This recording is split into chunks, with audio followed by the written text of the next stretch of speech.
Welcome to Sweet Life Beat Life. We hope this video helps. You begin by collecting clear references and choosing a single mood, dawn mist or warm sunset, because Ghibli style is about atmosphere. Once done, set a 3000px canvas at 300 dpi and create labeled layers, perspective grid, rough sketch, and base color blocks. You'll want a loose, confident pencil pass. Draw simple shapes to map composition and eye path. Make sure to block large shapes first and avoid detailing. This keeps composition readable and preserves the soft, storybook foundation that Ghibli art depends on. You now build color and depth by blocking midtones, then layering soft gradients to convey volume. The why is simple. Ghibli feels volumetric yet soft.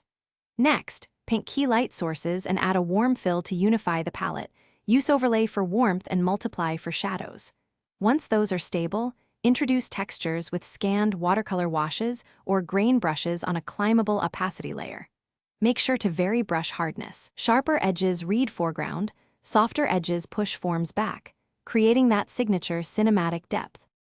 You finish by refining line weight and selectively detailing focal areas, eyes, leaves, rooftops, while leaving other zones loose. This directs the viewer's eye. Then composite atmospheric elements like mist, dust motes, and a faint vignette to sell cinematic depth. Once done, perform global color balance and a gentle color grading pass to lock the mood. If things look noisy or muddy, reduce saturation and simplify overlapping shapes. That fix often restores the Ghibli clarity without losing richness, so try it before heavy rework. Thanks for watching. Consider subscribing if we helped you.